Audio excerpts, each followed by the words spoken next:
We are live on two channels. Um, if you're catching this on the Trend Labs news channel, the title is Trend Labs News Live.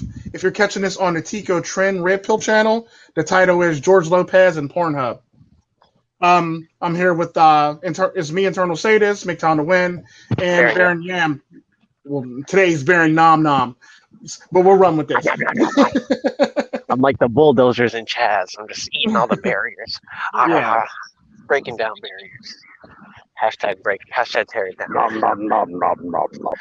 Shout out to everybody who will end up listening eventually to this, either now or in the future. I love you all, and thank you for supporting me, Tico, and Wind. Make sure to subscribe to all of our channels and be aware that this video will contain very harsh crimson pills and stuff like that. And Viewer language. discretion is advised. Viewer discretion is advised. Thank you for putting that out there. What's up, MiGTOW Life? Ooh, and we already got a biter. What's up, MiGTOW Live? So I don't know which channel he's watching it on, but he's on. Hola, hola. hola, What's up, MiGTOW on the win? I mean, MiGTOW Life, damn. But okay. Got him. Hopefully, I don't get attacked by a coyote. But yeah. we're going to start off with the George Lopez sim comedy thing. Oh yeah, you're telling me about. This was something I brought up kind of casually. I wanted to make it a topic. So I was listening to George Lopez's comedy special, and he has a really he's just one of America's classic comedians. Like, if you guys remember Nick at Night, oh, that stuff was so funny with like his mom and his brother, and they're like always arguing and stuff, and like that was a good wholesome show. And then George Lopez is a comedian. He The hell? He got kind of quiet. Yeah. Yam? You there? For real. Hello? Yeah. Calling Yam. hello. There we go. Sorry, Okay. where'd you lose me? He was talking about the comedy special where he's arguing with him, he's and his talking about mom Latin and his culture. brother. Yeah, well, like the Nick at Night show, and then he has a good understanding of Latin culture and how to make it sound funny. And but I caught him in one of his bits, like saying, you always want to find someone, you never want to live a life alone. So you got to respect fathers and stepfathers, regardless, 100%. What do you guys think about that? Well, yeah, if that was actually a thing, that would actually be a true thing. But unfortunately, nobody actually respects fathers and or stepfathers any damn way, especially in the Western world. Now, if it's the Latin world, fathers are respected. Fathers are very much so respected. And in the Western world, fathers aren't respected in the least bit. They're disrespected. Matter of fact, you hear shit like, we should abolish Father's Day or some shit like that. Or we hear shit like, fathers don't deserve a day. Father's Or, Day is for mothers. Yeah, Father's Day is for mothers. Or Happy Father's Day to all the mothers. Like, no, bitch, this is our day. I'm gonna need you to chill out with our fucking day. Like, go have your own fucking day. That's simply how I feel about it. Like, you don't hear no men, you don't hear the single fathers. Like, especially when I was a single father, you ain't hear me on Mother's Day talk about this is Father's Day. Happy Mother's Day to all the single fathers. What? Because I'd have cost some hell for that shit. But you could do it on Father's Day, though. Think about that shit. I'm gonna need you to stay in your own lane, ladies. Since you have like a little bit of a Latin influence, and then Wind has like a more of a village influence. Like, when does a stepfather enter the game or enter the picture for you guys? Because in my situation, it's more like female preference, female in-group preference that brings a stepfather into that plays basically. like a more flexible role in that situation. Basically, that's pretty much how that works and how that happens. Basically, somebody brings somebody into it for the most part. That's it. I still have he's my uncle, but he would be my godfather.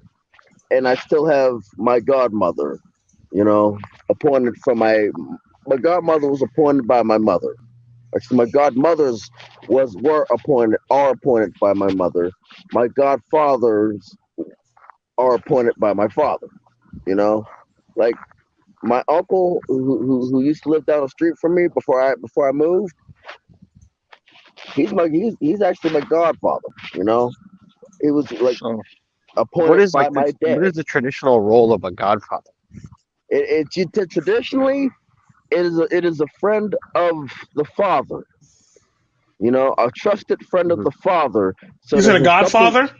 my Yeah. godfather, my Well, no. Usually, godfather. usually Godfathers. Actually, the actual history to that is like you basically pick those up during baptism. Basically, the person that was there witnessing your baptism is technically your godparents.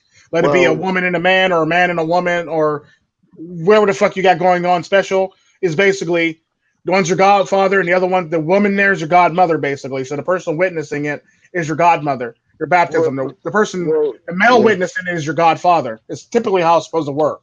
Well, the thing is, like my family typically takes tradition, turns it on the side, and throws it out the fucking window. We make our own, you know, like Yeah. Mm-hmm. Well, these like roles I like feel like Chris, have been well, invented yeah, and reinvented. So yeah, to it's hear like someone like George Lopez say like, you got to respect this category of person, 100%. Well, he's also from Latin America too, though. And the Exactly. sad part about the thing that people don't realize about Latin America is Latin America actually has a high rate of fathers actually in the household. yeah, it's like I mean, for me, it's like I want to like it's like yeah, like explain a tradition in the family. It's like we take like look if we look at the Christmas, we don't we don't celebrate Christmas as it is commercialized. We take the Christmas break and we come together as a family. You know, Yeah, even today, we try to get as many family members in one area to spend time with them. Like even though I'm not Christian, we will take the break as a free day to spend time with family. And we don't. It's not a typical baptism thing. It's like I'm actually the godfather of my friend's child, the children. You know, of one of my friend's children. yeah, Actually, that's what I'm both talking of about. them. That's what the original Godfather I Godmother mean, actually was.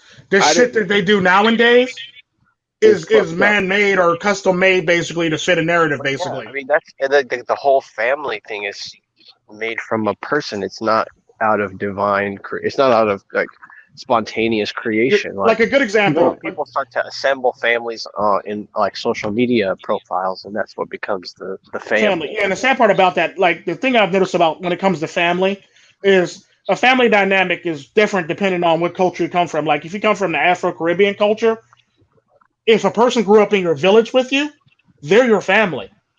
Like a good example of that is Jamaica.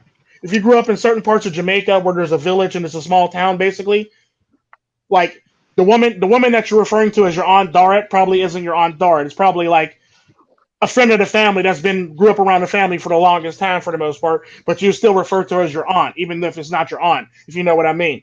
That's typically how that works in like Caribbean culture for the most part. Like if like good example of if like we'll just say let's just say Yam, you grew up next door to me, and we'll say Spur Tree, Jamaica, basically. And Wynn lives across the little square in Spur Tree. We'll just say we all our families get along, all our families talk to each other. Let's just say we decided that my family decided they want to move to America. Your family decided they want to move to America. Wynn's family decided they want to move to America. When we get there, we tend to live within close proximity so we can actually have a support system, if you know what I mean. That's typically how Yeah. that works. So now the village then turned into family, if you know what I mean. The village then travel with you and turn into your family because we're now supporting each other emotionally, mentally, and culturally for the most part. That's typically how that works. Uh-huh. So Wind is now the uncle of my children, and Yam is now the uncle of my children, and I'm the uncle of y'all children for the most part. That's the best way I can put it. I know y'all don't got children. I'm just basically trying to sum it up for you how it works in the Caribbean Right. culture.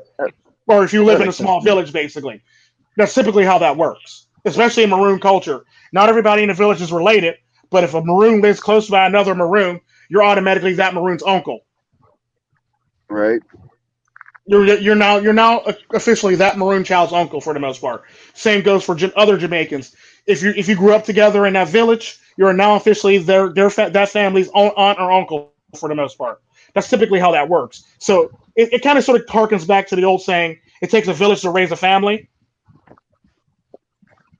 Yeah. That's Yep. pretty much Well, what it I is. mean, the only like I didn't have that growing up. Like in my sense, like when I think of that, I think of like the only thing that's pretty much parallel to that would be like the ghetto, you know, where you see What up, people like, Red Pill Dusty? What up, True Sherm? True Sherm in the chat. hey, Sherman Dusty. this blew up. Yeah. Well, I see I don't that know what more as channel like, he's on, but he's in the chat. But huh, yeah, but typically that's how that's supposed to work. Like a good example of that, Yam, is in your in the Philippines or in the hmm Philippines or in yeah, Thailand and Philippines, basically they still have villages like that. So the sad part about that, when they all move out, they're like a good example. Let's just say my friend Mai is a good example of that. My friend Mai, my friend Jenny, my friend Win, not Wind, Win. They're all. Let's just say they all grew up in the same. I don't highly doubt they did, but let's just say they all grew up in the same village.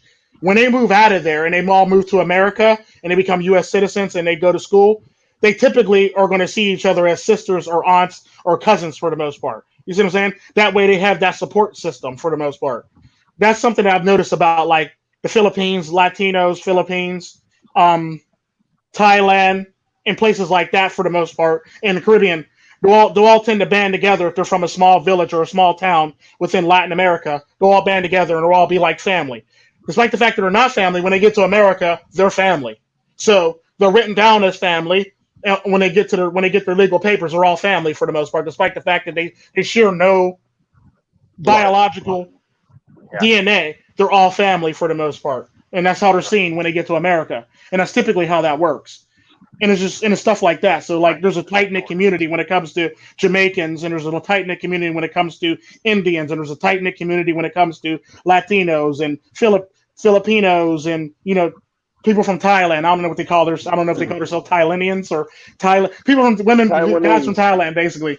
But there's not pretty much that's pretty much how that works. Thai. Thai. Yep. So, yeah. It shows you how ignorant I am. Shit, I have to fix that. Yeah, I'm hella ignorant. I gotta fix that. Yeah, when it comes to the family thing, I think about it. It's more like, if I see a Filipino person passing throughout the day, I'd be like, oh, hey, casual conversation. It's like we have like a lot in common, and then we have to like go about our job or whatever Mhm. it is that we're doing. And the sad part about that is that's good because you have the camaraderie with you. You have the camaraderie and the Yeah, community I'm camaraderie never with you alone. for the most part. You should always have Yeah, that. And that's typically the exactly. problem that I have when people say, when they say, oh, well, this is my godfather or this is my, okay, were they out there at your baptism? Then that's a fucking construct that was created by your parents basically because they can't follow simple rules. That's all I it really is. mean, Because in all the thing. technicality, to be somebody's godfather, you would basically have to be the witness on the baptism certificate. And there's usually two spots for witnesses on a baptism certificate. And the sad part about it, the person witnessing it are usually decided by your parents for the most part. And that's how they become your godfathers because they were there to witness your baptism. So now they become your godparents. They're your parents within God, basically. That's typically how that works. Yeah, the construct is dangerous in that situation because it always justifies being being like tainted as a young age as an excuse not to improve yourself. Yeah, like a good example of that pisses me off about the whole entire godparent thing. Basically, something that pisses me off about it is typically this is how godparents actually get formed in the United States. Your mom, especially in a black neighborhood, this is how it basically forms. 'Cause I've seen this shit actually happen, and it pisses me off to no end. Here's what will happen: your mom has a friend, and she has a son or a daughter. Let's just say your mom has a boy and a girl. That woman decides to has a baby, and if it's a boy or a girl, if it's a boy, she becomes your son's godmother, and if it's a girl, she becomes your daughter's godmother. That's typically how they exchange pleasantries when it comes to that in the black community for the most part. Ain't nobody seen a baptism. Ain't nobody come in to see a baptism. At the end of the day, they're not your godparents. It's just constructed. I mean, for me, my uncle was basically been there since I was like literally before I was born. You know, like yeah, that's different. That's your uncle basically. But I also know people who make their actual uncle. Like I know women who make their brothers the godparents of their children. which makes Like actual family, which makes no sense. So I'm the uncle godfather now. Like, how does that work? It's uncle granddad. Yeah, literally, like the granddad or the will end up being that for the most part. That's typically how that works. Or granddad, or freaking something father uncle or uncle's father or some shit. It's like playmate, almost like playmate. What little girl, True Sherm? What little girl?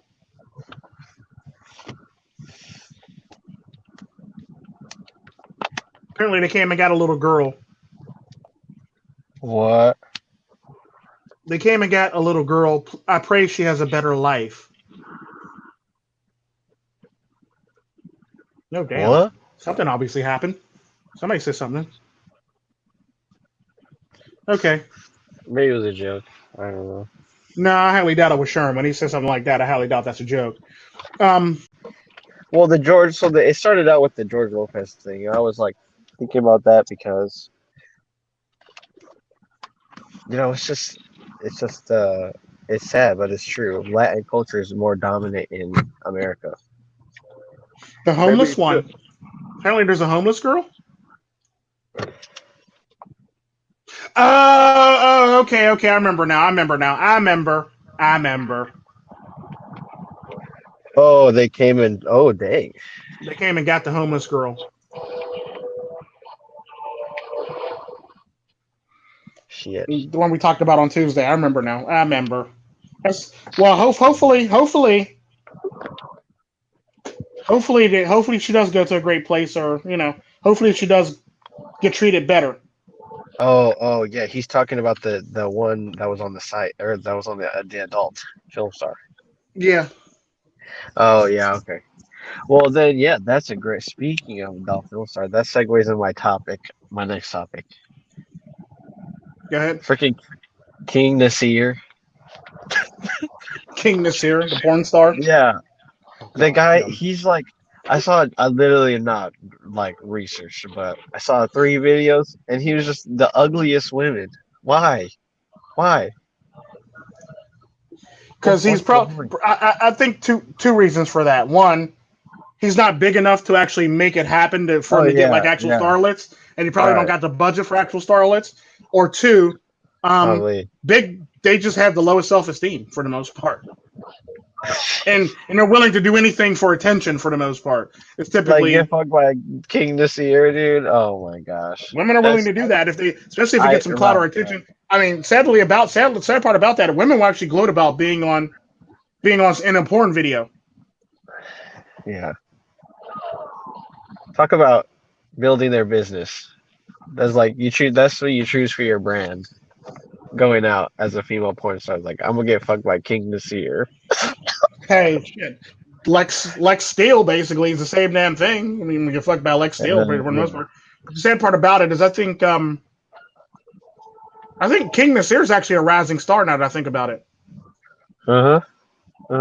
Yeah, like that's what I was looking at that, and I thought back to the conversation we had about on Tuesday, where we were talking about like fat chicks and stuff, and yeah, they were cheating that whole time.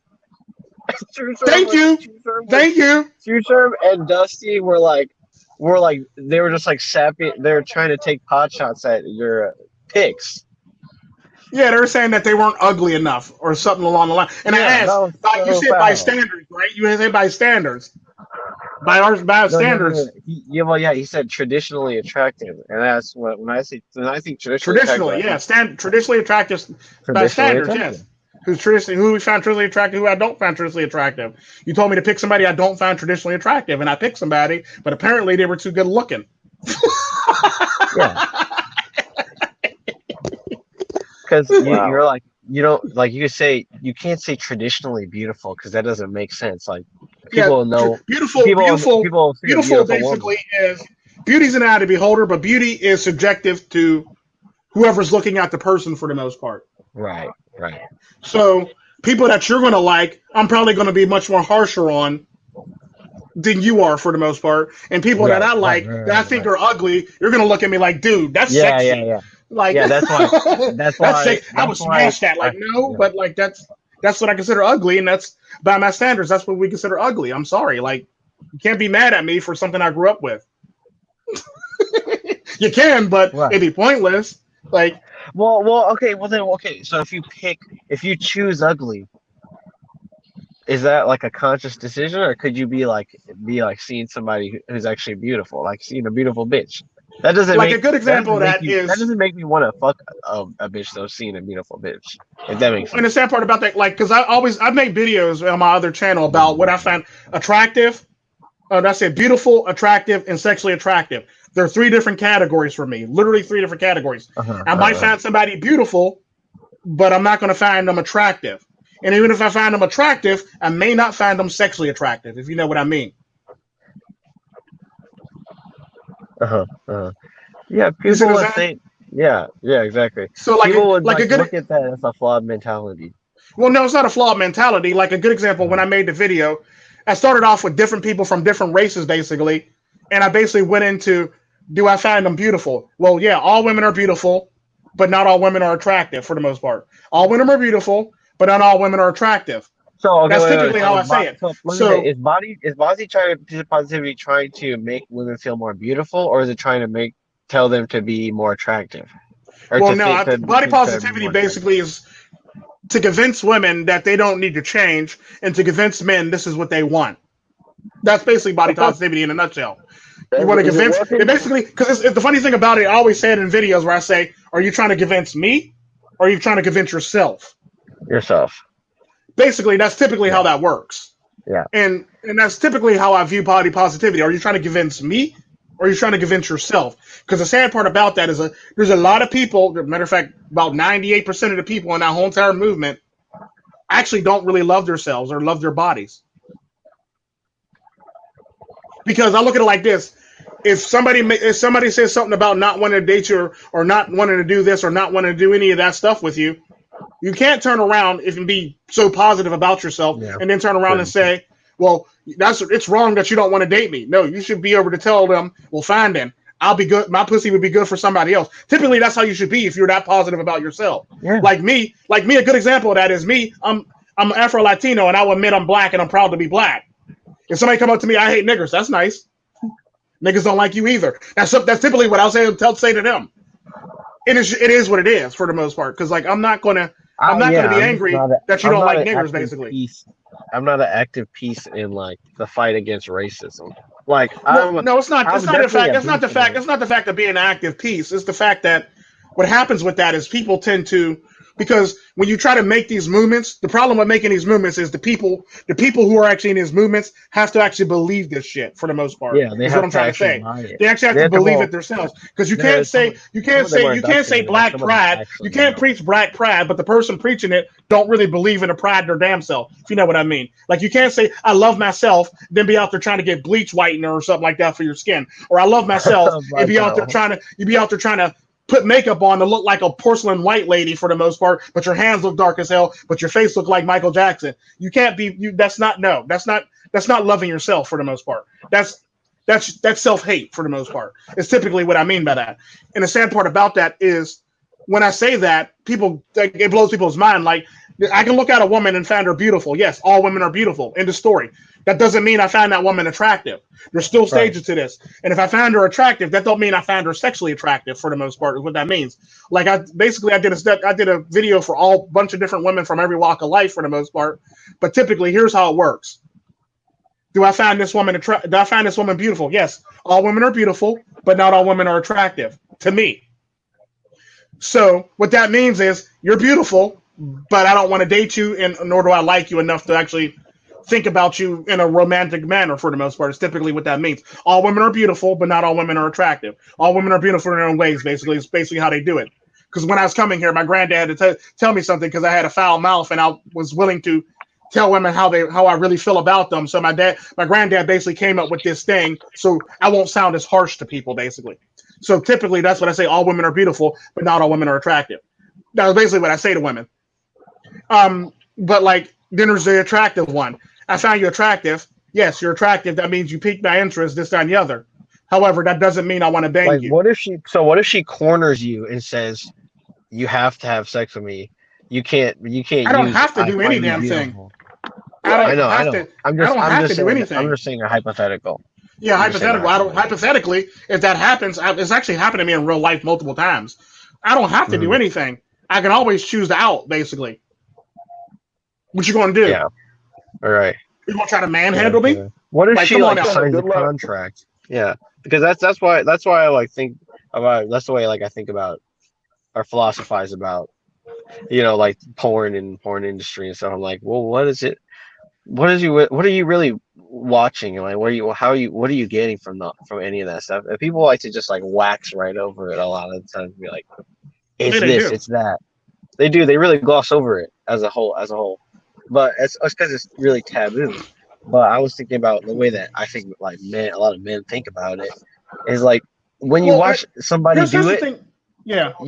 When you watch somebody do it, they're putting in a lot more work than like you have to put in, hypothetically. But then when you actually experience intimacy she's ugly. with a partner, she's just straight ugly, Dusty. I hate to say it, she's ugly. Who are you talking about? The chick that he just said. She's ugly. She has no sex appeal to me. She's not even sexy to me. I don't find her attractive in the least bit. She's just ugly. But I will say she's beautiful, and that's about the extent I'll go. Basically, she's beautiful in her own way, and I'm not willing to date that or have sex with that for the most part. So she has no sex appeal to me for the most part. Me neither. Because I had to go look her up too. But at the end of the day, give like part and parcel, like attractive points to people just because they're beautiful. Like I find them beautiful. Yeah, that slap was funny as hell when I seen that. The cop's punch was out of one piece. It literally was. He slapped the shit out of her, and she fell to the ground, and they arrested her. He said she headbutted me. I was cracking up. Oh, she headbutted her. No, she didn't headbutt him. She basically got in his face. They were talking shit. She got in his face, and he basically just slapped. He basically just bitch slapped the hell out of her, basically like he was a pimp, and slapped her to the ground. And they basically arrested her. Then he claimed, because he knew he was wrong, said, she headbutted me. She tried to headbutt me. That's basically was his excuse for actually doing it.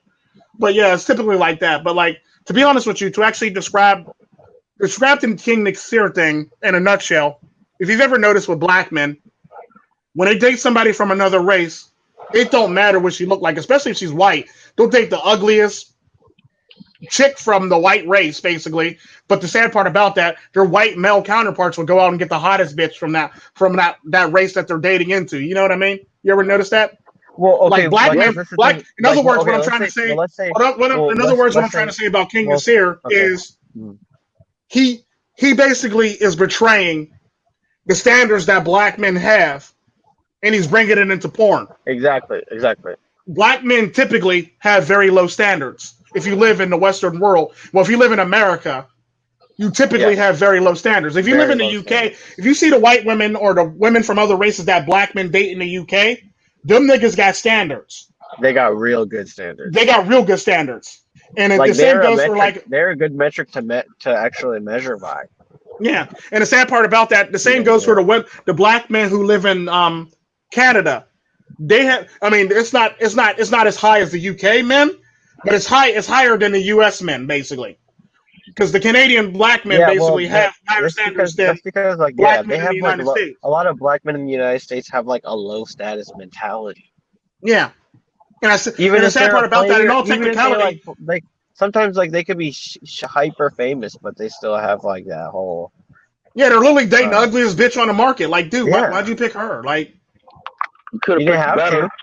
Like, you could have went with better. I mean, I understand that you didn't want to, but like, you could have picked better. And it's literally what it is. Like, they literally picked the ugliest chick on the market. Like, well, that's why I was thinking about it, because that's not even the worst part about king to see her because like he adds to the whole body positivity thing that and like also yeah spreads what Black American men do Yeah, literally like do. that they're That's literally what listed they do. They go across the out and entire world. they bang anything and everything, literally. I know a black man. I know a black man right now that's out there. Like I know him personally. I don't know him like personally to like want to dap him up and say hi to him. But I've seen him enough to see that the type of white women that he date.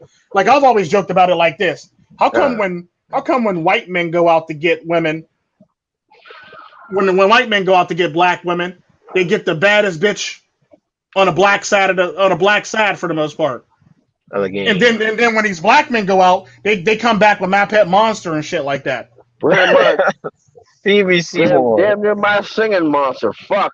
Like they literally come back with My Pet Monster. And the sad part about that makes me sad to see when African American men come back with My Pet Monster. But I see somebody in Canada coming back with a bad bitch from any race, and you got somebody, well, not really bad, like a mid tier to a high tier bitch from any race. I mean, I don't mean bitch, but basically, I don't know you individually, so you're a bitch today, basically.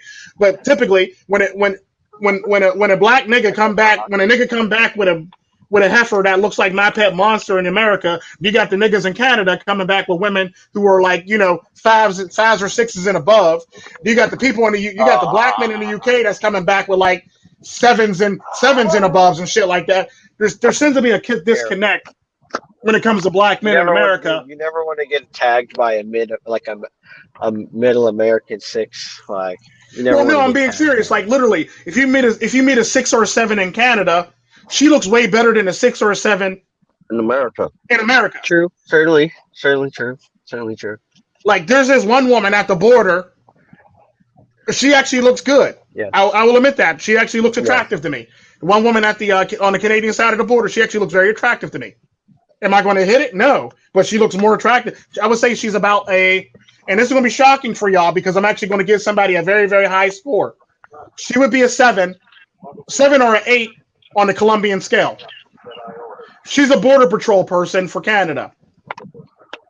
She's a 7 or 8 on the Colombian scale. She's not Colombian. She's a white chick. Let that shit sink in. Tico just actually gave a white woman a very, very high score. I know. A non-Latin or a non-Indian or a non-African or a non-Caribbean person a high score. Typically, I'm able to admit when I see something that's very attractive for the most part. She's very attractive. Would I date her? No. Tico, he's asking a question. Hell has frozen over. Right? It's a King Kong gun. Yeah. That's the thing. Is like, it's not even. It's so shameful, bro. It's so shameful. Like watching it. Yeah, but he did. I was laughing about that shit. I was laughing about that shit the whole entire time. I couldn't stop laughing. I'm still laughing about it, even if you just brought it back up again. I'm laughing about it hard, like because that was some funny shit. Yeah, dude.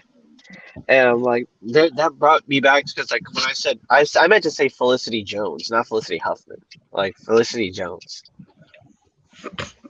That was one of the girls that you guys said like not traditionally attractive that I would bang. I said Felicity Jones, or I would say like maybe even like no, not I was gonna say Daisy Ridley, but no. I said Victoria Ortiz, but apparently she was too sexy for everybody's liking. Yeah. So hey, wait, how does sexy factor into beautiful and attractive now?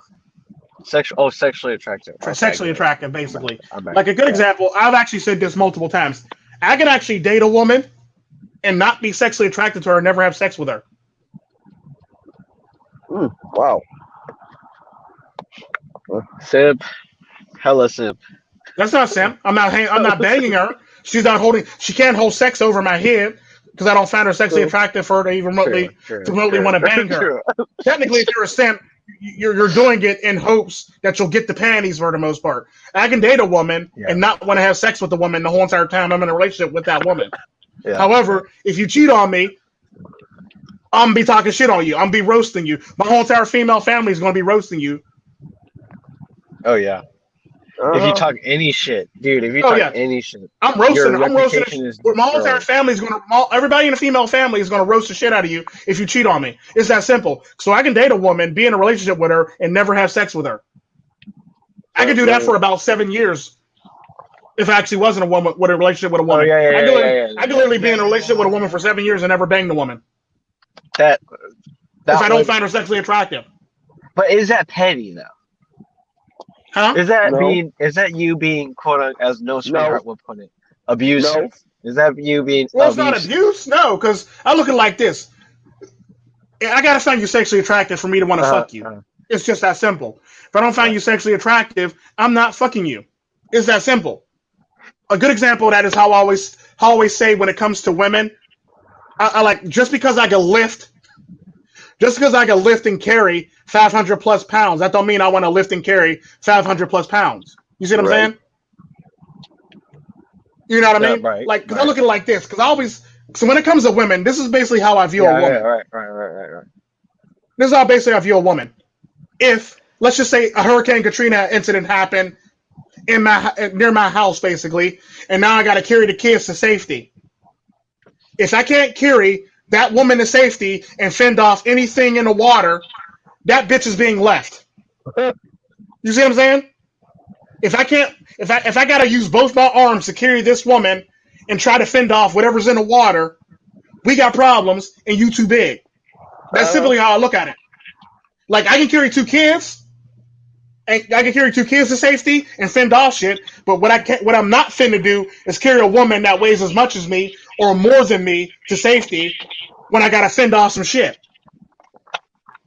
Because now you're putting both our lives in danger, and now your ass got to either take the alligator or crocodile in that water for me, or you're getting left on that roof. Pick one. Yeah. And the helicopter can only carry so much weight. Well, yeah, like no, I can carry more weight, but the problem is I don't want to carry something if I can't. If the weight if the weight that I'm carrying impedes me from actually fending off anything, then I don't want to be bothered with it. Because I come from the Bree, and like just like the Native Americans, the Bree believe only take what you can carry. Right. It's the same thing that goes for the military too. It's the same standard for the military. You only take what you can carry. Right. Like I know motherfuckers who went through basic training and they bought a pack of underwear and a pack of socks with them. As it. There's a pack of underwear and a pack of socks, and they went on the original march basically. Because when you get the basic training, they're gonna make your ass run right off fresh off the boat or fresh off the bus. They're gonna make your ass run. So if you can't carry the shit, you're gonna suffer. Because there are people. I've seen people bring like whole entire wardrobes. I've seen people bring half their wardrobe with them. Yeah. And that's typically how that works. So I have the mentality only take what you can carry. Right. That's my mentality. And you're right. They start the fuck games day one in boot camp. You know. They call them fuck games. You know what I mean? Well, I think it's like it's a 3 mile run. No, 3 mile run, 2 mile run. No. 5 mile run. The original run that you have to get when you get off when you first get there to your next spot. I think it's a 3 mile. For the Marines, it's like let's see. I think it's 5 miles. 5 miles for the Marines. 4 miles for the Marines. 3 miles. Okay, so what the regular people usually go like 2 or 3. It's basically 3 miles for everybody, basically. And you basically take what you can carry. And I know people that took socks and underwear, and that's all they put in their backpacks, and they went on about their merry way. And you had all these other motherfuckers carrying like photos and boots and other extra shit and clothes and shit like that. And like they get wore out or they fall out, basically. Then you got the motherfuckers carrying socks and underwear like it ain't shit. Like.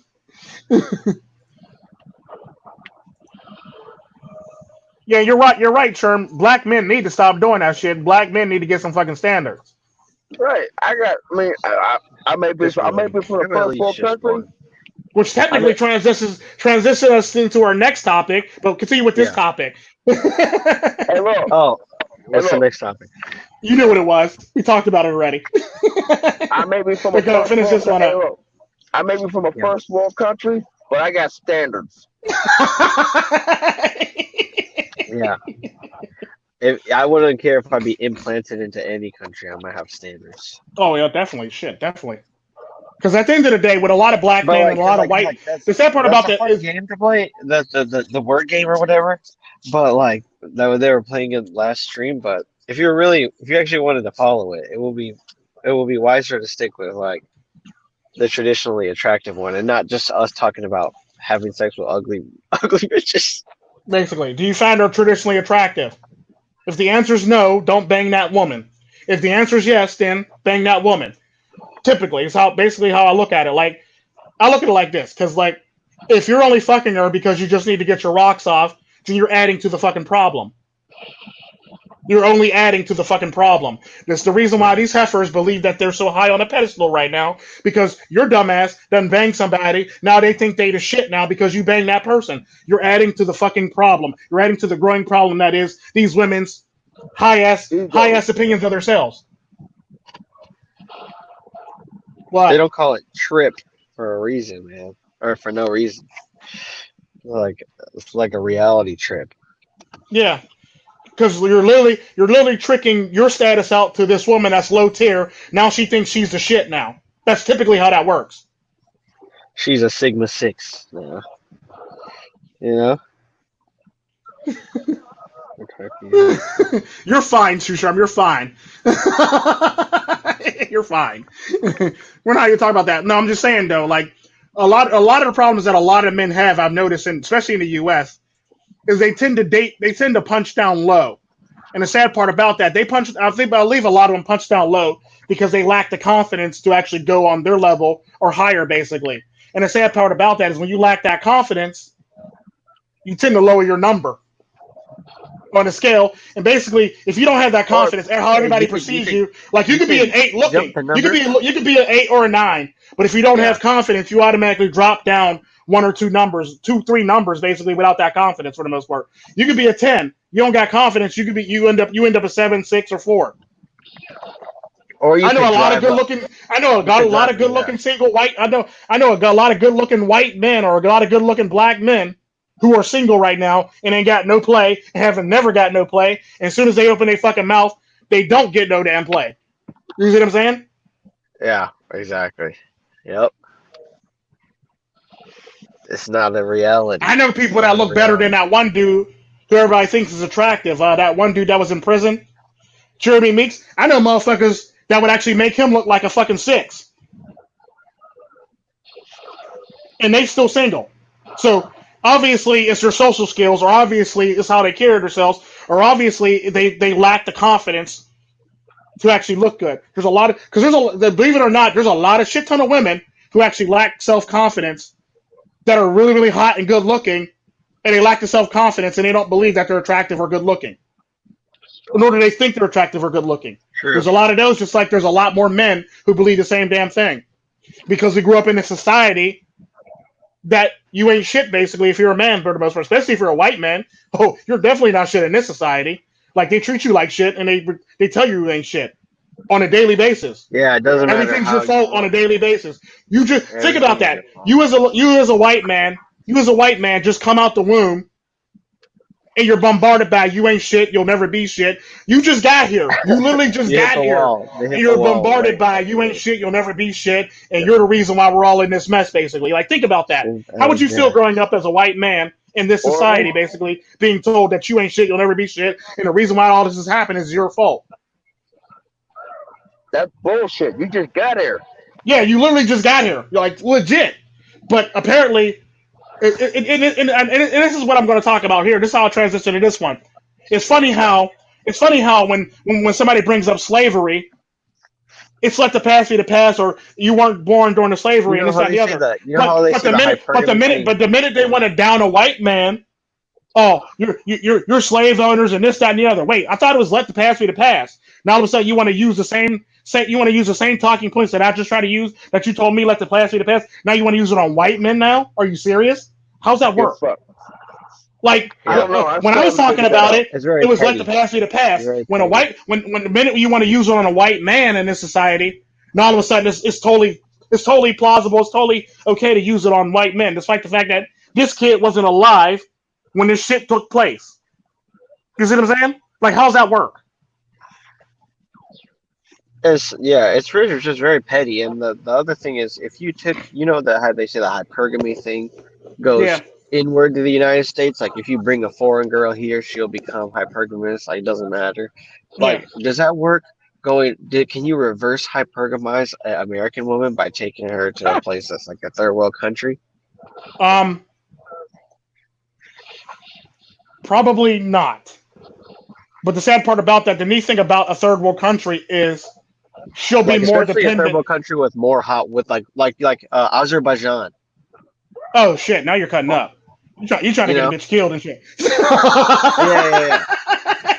Like You're if really you trying to took get a her bitch killed there and shit. and then you just No, like but it's just a bunch of beautiful women, you're like, yeah, this here's the is how you problem. look. Here's the problem with white women. Here's the overall problem with white women. They live in this Yeah. world of unicorns and rainbows, so they believe that their American privilege extends to another country. Or white women in general, they believe that their privilege to their first world country extends into a whole other country. And I think those hikers that went to Morocco found out very quickly that their status doesn't extend to Exactly. Morocco. Their white privilege doesn't really work well in Morocco because they ended up missing and Yeah, dead. exactly. The same goes They for do like not stand out. the same Whereas goes in for like America, they Americans. stand out because we pay attention to the dumbest like social cues, like Yeah, booty shaking. yeah, and the sad part about that is they were told not to go there, but they believe so wholeheartedly because of their privilege, and they believe that of the world of unicorns and rainbows that nothing would happen to them, and them bitches ended up dead.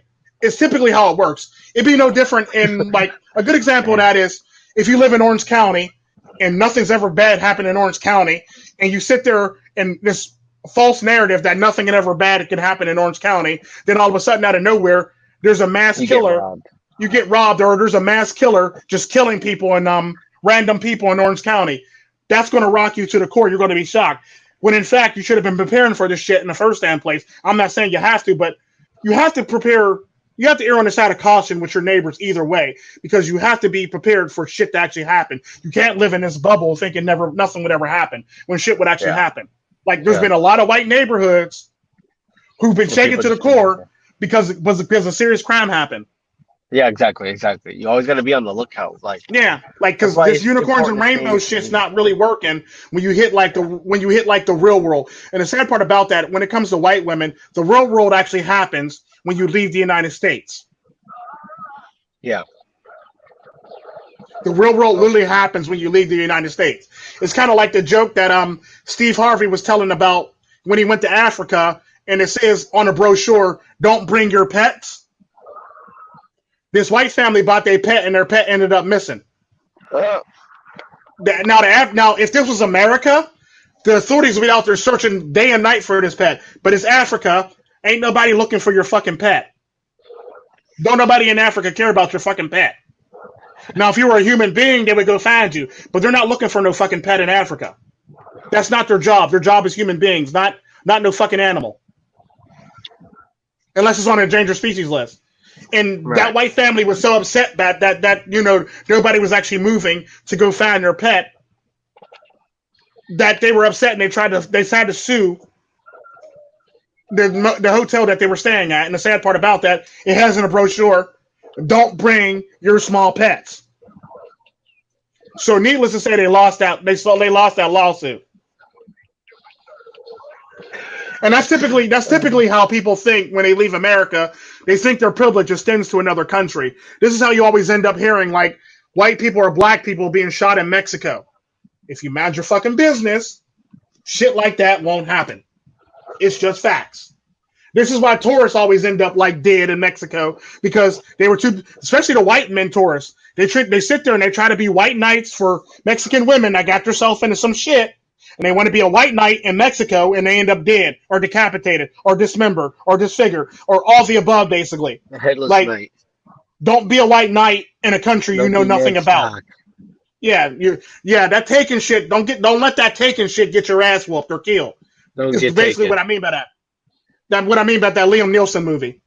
Yeah. Don't let that shit get your ass whooped or killed, basically, is what I'm trying to say. Yeah, that's serious shit too. Yeah. And it's like that can happen to anyone at any time, which is it can. Always gonna be thinking about think about that. That's very important. Yeah. But but like that's that's kind of like why I think it's funny whenever I get shamed, like they're like, oh, but you're black, right? Like you're black, right? So you should think this way, blah blah blah. And it's just like, no, that's a construct. That's just a construct that I got put in, and it's like, what are you using to judge me? And I don't really I literally you describe me perfectly. It's like I no matter whatever I say, I just kind of like I can't get no Yeah. play. I lose the play, so I just decide not to play. Pick up Yeah. my ball and go away. And that's just how it's been. Like ever since high school, that's like always how it's been. Elementary school even.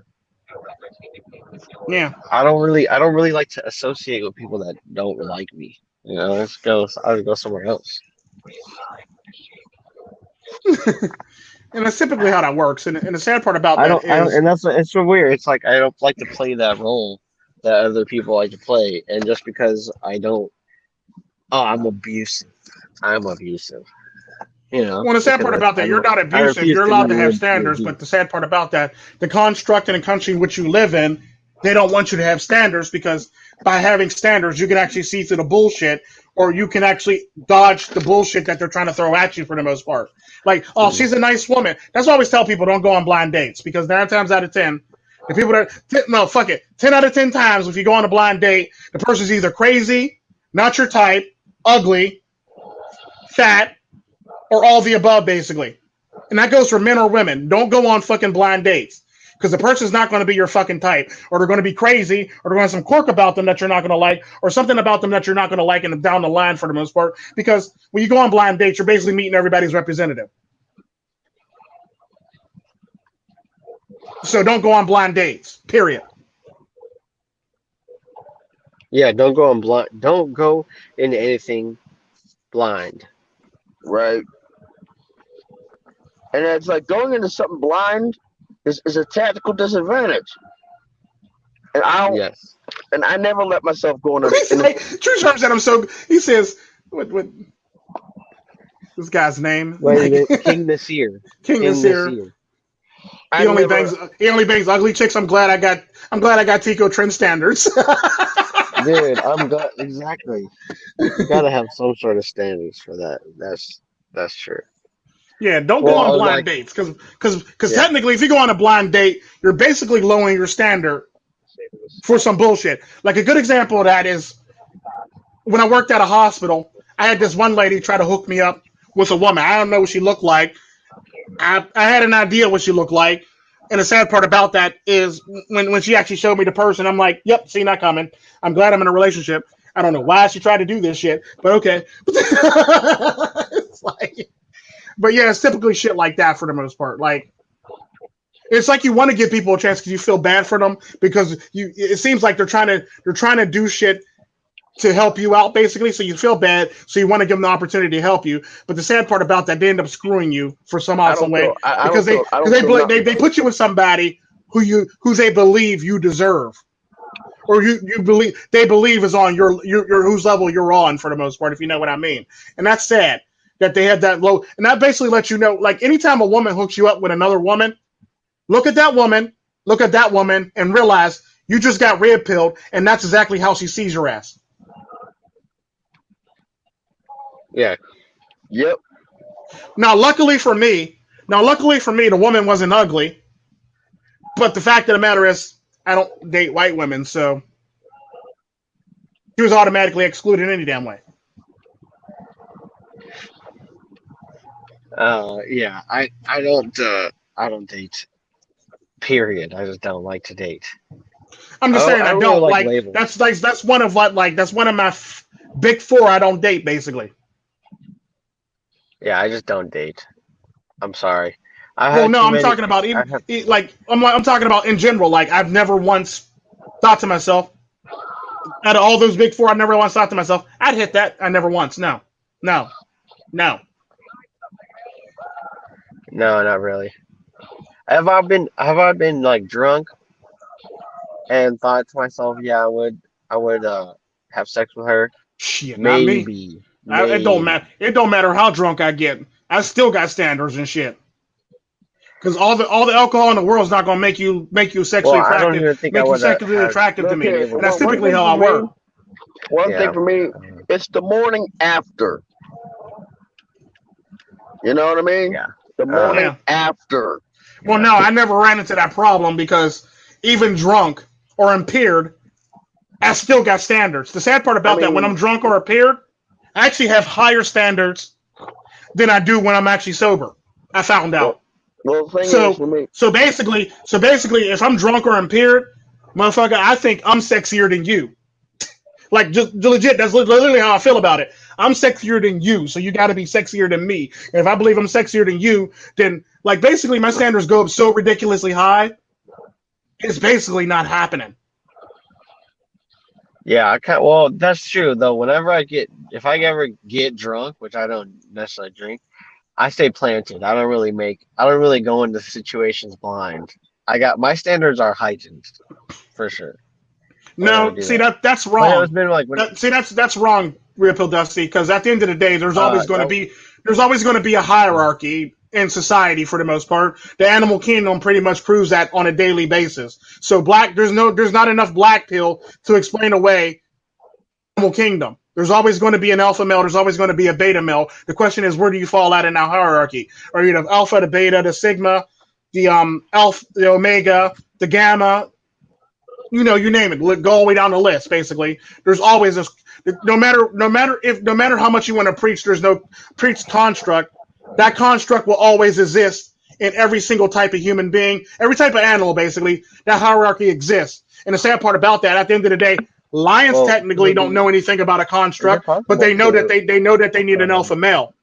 The same thing goes for whales. Whale pods all have alpha males in them. Yeah, they do. They do. Every pod, every squad has baboons, gorillas, apes, chimps. Unless you live solitary. Murder of crows. They have. Unless you live solitary, unless you're a solitary animal like a tiger, all fucking animals have a hierarchy. The only thing different about living solitary is you tend to be a sigma. Tigers are basically sigmas. They basically come and go as they please. For me, it's like I'm trying to get past. I'm trying to like, you know what I mean. I'm trying to learn about the social construct. I'm trying to beat it. The sad part about that. And here's the problem. Here's the problem with the social construct. You as a man will technically never beat the social construct, no matter how much you try. A woman, social construct is a woman's game. A woman will always rig it or beat it for the fact that she's a woman. Women are better at the social construct than men are. Period. Because at the end of the day, when you get married, the first thing she does, the first thing she does is take away your support system. And you only have her support system, so everybody views you based on what she tells them about you. You see what I'm saying? So her friends, her family, all those people, your family's out of the loop. Like a good example of that is when I said about the whole entire if you're married as a man and your parents come into town, they get the guest bedroom. But if you're married, 9 times out of 10, your wife will, because your wife doesn't get along with her, they'll try to make your parents actually take a hotel. They'll make up any excuse for your parents to take the hotel. But the sad part about that, when her parents come into town, they get to stay in the extra room. No questions asked. But your parents got to get a hotel. Like, think about that. Wow. You ever notice that with a lot of married couples?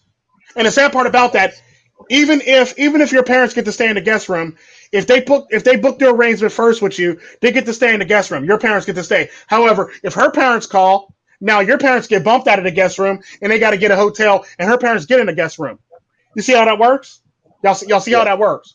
Yeah. Like, your parents get bumped, her parents get to stay. Now, the funny thing about that shit is, if one of her friends call and say they want to come in for that weekend, now your parents get bumped, her parents get bumped, and her friends get to stay. Like, let that shit sink in. That's typically how that social hierarchy works when it comes to women. Your parents ain't shit. Her parents are all the shit, but her friends are way better. Like, and the sad part about that is, women would try to get, no matter what if their friend is male or female, women would try to get you to let another man stay at your house. We've been friends since this time. No, I don't care. no. Your parents can stay at the house. Your friend can get a fucking hotel room. Period. Like, because that's pretty much the dilemma you're always faced with a man in a relationship. Your parents got to go to a hotel. Her parents get to stay. Now her friend's coming in town. Now her parents got to go to a hotel, and her friend gets to stay at the hotel. Like, I don't give a fuck how much money they don't get. They made that trip. They should have known they were making that trip. They should have had the money prepared for it. So therefore, take your ass to the hotel or don't get your ass on that plane. That's typically how I feel about shit like that. Like, if your friend's going to be staying here, they got to stay at a hotel. Period. Now, before anybody in the comment section say anything, if your friend's at a hotel and you happen to be your happy ass hips at that hotel longer than a suspect amount of time that you need to be at that hotel, we are breaking up. We are breaking up. Because now I just put you in the category of cheating. Huh? That's not too high standards because you're. Oh, sorry. Go ahead. Go ahead. That's not too high. That's not too high of standards because you are basically you're basically seeing yourself as more valuable than the situation. You say, I wouldn't put myself in a situation where I'm not sexually attracted to you anymore because you fucked me over, basically. Yeah, basically. And if you fuck me over, you're good as dead for the most part. You're literally good as dead. The sad part about that, you better pack your shit. If you fuck me over, you better pack your shit because when my sisters find out about this shit, your ass is dead. Yeah, you better pack your shit. Even if you call the cops on me and get me arrested, just know my sisters are showing up at the house and they all got keys to the house and your ass is dead in the middle of the night. Like, here's a good example. Amber Heard is not traditionally attractive and I would not bang her. That's a good one. Yeah, but the sad part about that is Amber Heard has status, so that's all that matters to women. A good example of that is, in all technicality, Jay-Z's not attractive, but because he has money and status and he's a rapper, he's attractive to a lot of women. If he didn't have all that shit, he wouldn't be attractive. Betas. The sad part about that, there's a lot of betas in Hollywood right now. But everybody think they're alphas or they think they're attractive and shit like that. But they love women with high status. Like, ooh. Like, look at her. The sad part about that, these men who are literally betas in Hollywood. My darling. No, it doesn't. No, I'm not talking about that. I'm talking about all these men who are in Hollywood who are seen as will be seen as beta men or ugly men anywhere else. They are literally seen by these women as high tier men. Like, the sad part about that, everybody talks about how ugly Jay-Z is, but we all know that all these women that talk about how ugly Jay-Z is would be on Jay-Z's dick right now. If he lets them. Oh, yeah. It's just facts. The same goes for any man who gets high status in Hollywood or in the music game. They would be on that person's dick. It's weird. Because they pump women's ego up too. By acknowledging. Well, the sad part about that is there's a lot of ugly ass basketball players who pull some hot bitches all the time. It's just facts. A lot of ugly ass fucking basketball players. If they weren't basketball players, they'd be nobodies, but they pull bitches. Instagram models, Mia Khalifa, like, women that are models, women that are cheerleaders, women that have high status, women who belong to wealthy families. Goofies. Yep. Like, just think about that type of shit. They're really banging all these women. And the sad part about that, they're willing to share these ugly ass NBA men or ugly ass NFL men. They're willing to pass around. They're willing to actually all sit on the same dick. Well, the real problem is that, like, every man's life improves as soon as he's out of a relationship with a woman nowadays. Oh yeah, it does. When the sad part about that is, because that's not actually true. Because the sad part about that is not all the time. Because the sad part about that, because there will be a man in this chat that'll say, "Yam, you don't know what you're talking about because you haven't been divorce raped." So I'm gonna just clarify that right now before somebody try to crucify you in the chat. In all technicality, at the very beginning, your life looks like shit.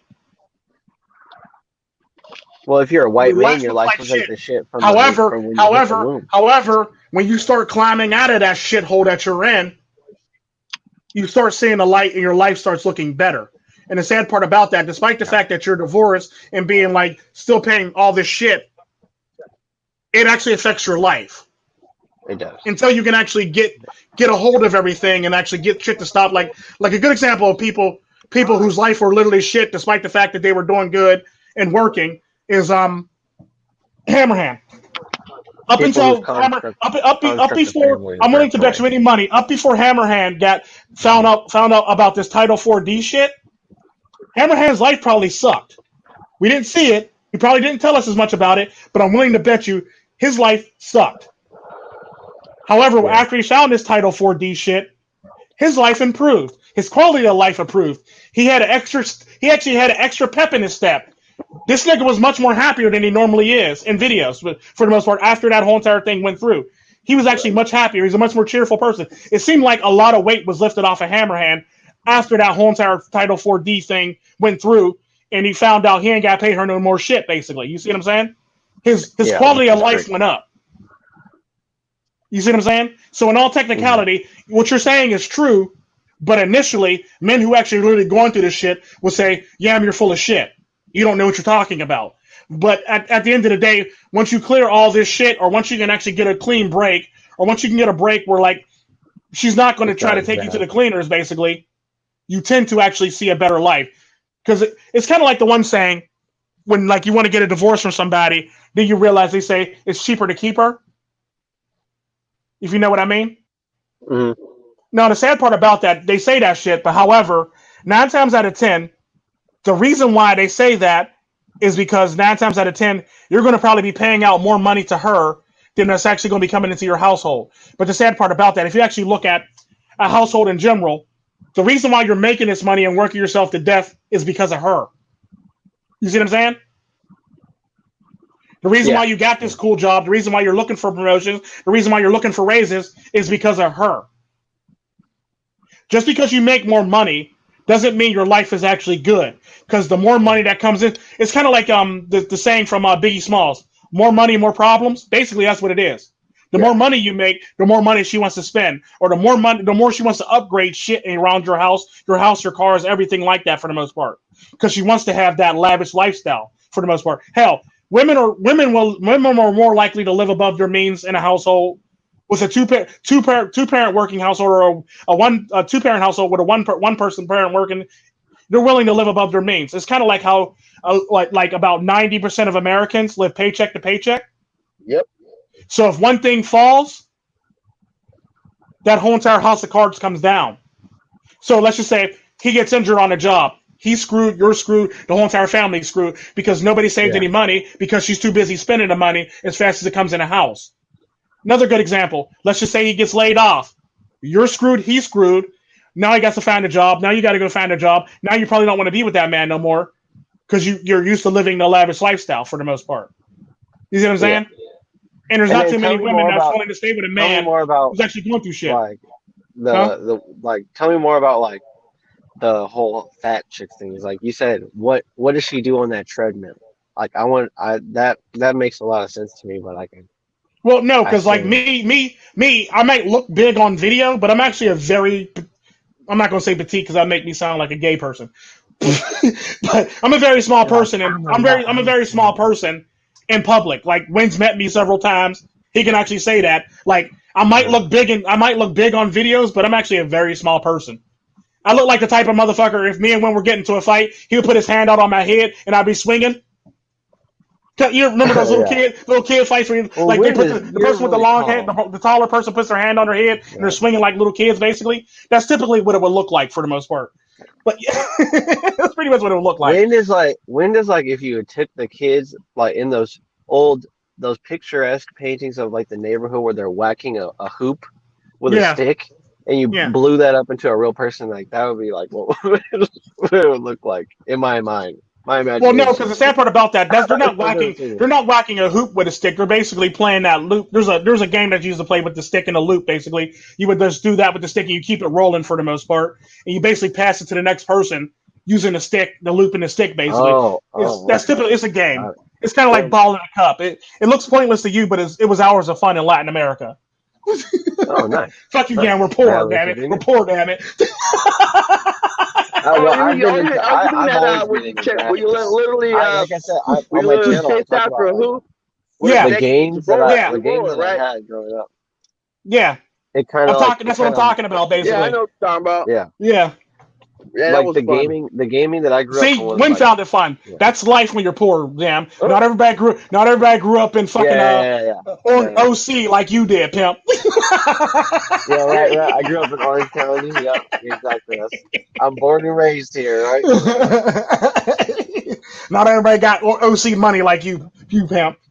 I don't even have it. I'm just joking with you. But yeah, no, I think For fun, we used to hit each other with sticks. What'd you say? For fun, we used to hit each other with sticks. Oh yeah, that was definitely fun too. Fuck each other up all day with them sticks. With a fake, with like a sword. Yeah, pretending it was a sword. No, we used to just literally whack each other with sticks. There was no sword about it. Like we would play that game with the little hoop. Then we would go. Then we would just somebody would start whacking somebody with a stick, and it would turn out to all out stick whacking. Like we were like a bunch of big ass pinatas and shit like that. We just fucking each other up with sticks. My hangout was like, I bring my Xbox over. We take the TV from upstairs. We bring it downstairs. Then we have two TVs. We're both playing Xbox, sitting right next to each other. Yeah, see that's your lifestyle we grew up in. We didn't have Xbox. We didn't have the Xbox growing up. Yeah, I'm sorry. I was just always into graphics, like the PlayStation. Right. Like yeah, but if you grew up in our era, your ass wouldn't have an Xbox, basically. The most you'll have is an Atari or a ColecoVision. Well, dude, I would have had the Atari. I would have had that. You know what? I don't know. You're right. I don't know because I mean, because Atari didn't even have 100th of the graphics that PlayStation does today. Right. It didn't even have a millionth of the graphics that PlayStation has today. Didn't even have it. Fifth dimension, like rendering. Yeah, like no, it was a couple pixels on a fucking screen. Pac-Man wasn't 3D; it was 2D. You go left or you go right or you go up and down. That's it. And the sad part about that, Pac-Man still looked the same way no matter which way they turned. It was always facing left. Or right when he made that turn. And it was always flat and it was up against the board basically. Now Pac-Man running around looking like a big ass ball now, munching on dots now. Before Pac-Man was sideways on the damn thing, just rocking up the damn screen. Yeah, fell out now this time. But yeah, apparently True Shrimp had to go get some tea.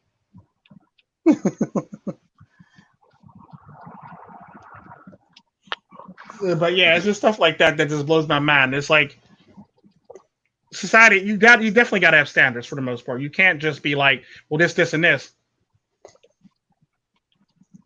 Like shit, I'm not. I ain't about that. Oh, hey, welcome back. Ooh, I might get some tea too. It might be good. I do have to work at 6 a.m. tomorrow, but I get to go home and sleep later, or after that. I get to sleep till 7. Nice. Fuck both of y'all. I get to sleep till 12 or 1. One of my coworkers, she was like, "I haven't slept in 3 days." I was like, "What? How are you alive right now?" Who? One of my coworkers, just like one of my coworkers that I work. Oh, you can definitely do it. It's possible. Are they Latinos? No, but they work in a Latino restaurant. So. What is he? No, she. What is she? Oh, she's white. Oh, she's white. Oh, that's white. That's white girl racist shit for you right there. I haven't slept in 3 days. You probably were partying, bitch. That sounds like you were partying. Yeah. Haven't slept in 3 days. Oh, and what the problem is like with you, like the younger siblings, they always get to go out during the coronavirus, but the older siblings have to stay in. Like they can't leave. That's so fucking. How did that work? What the hell y'all got going over there in California? Dude, it's weird. It's weird. Like everybody I talk to, they're like, "Oh yeah, I had to stay in," but like, and I'm like, "Well, where's your sister?" She's like, "She went out to a party, or like, she went over a sleepover." I'm like, "What? How does that work? You guys need to stay inside." Yeah, for real. Like, it's basically what it comes down to is it's what's the word I'm looking for? Child preference for the most part. One of the child or the favorite child, the other child isn't the favorite child. Basically, is how that's working. Yeah, I That's mean, typically how that's working. I'm trying to get. Oh Oh, he's shit! changing the screen around. No. But I'm trying to get around to my topic, like the women are pedophiles topic that was good. That I was thinking we should talk about. Do it. Like Do because it. were we just talking? Was that on last? Was that Tuesday? Was that yesterday? No, Or well, that was Tuesday, I think, or was it that last was night? Tuesday? Or Did was it we? I last? think It we might have been mentioned last it. night. I No, don't remember because the last night was conversation. the one. Last night was the one about Chaz. I don't think we mentioned it then. Well, no, we did touch on it yesterday on the Chaz one.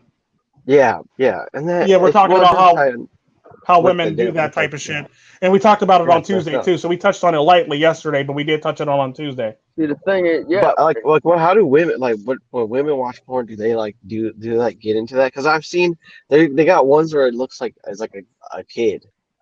Like I Hmm. think his name is Jordy or something, Jordan, Yeah, Jordy or Jordy, Little and it's D, like Jordy, and the other they guy, make them look like a Jordy, kid. Little D, and who's the other one?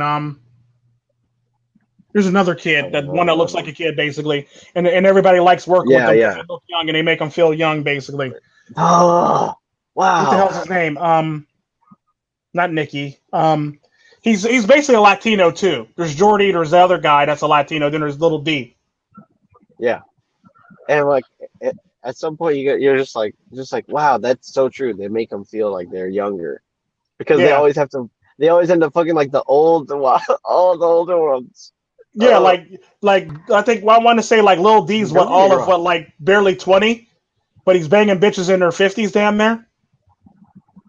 what the Yeah, fuck? yeah. Like he's banging It's like Lisa. He got him banging like yeah. Lisa Ann or Julie Ann or somebody that's like damn near in her 50s. Like what's her name? Fatello.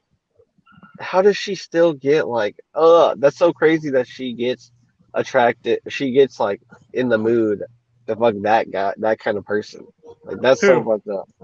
Well, the Like sad part about all that. the old bitches that be fucking the kid. Well, he's not even. It's not like they're actually underage. Well, the sad part about that, they look the part though. They do look the part though. They It's look like just they fucked are. up. So that's pretty The much same what way you're that getting yeah, a lot of days it really nowadays. A was. lot of times, for the most part. Hmm.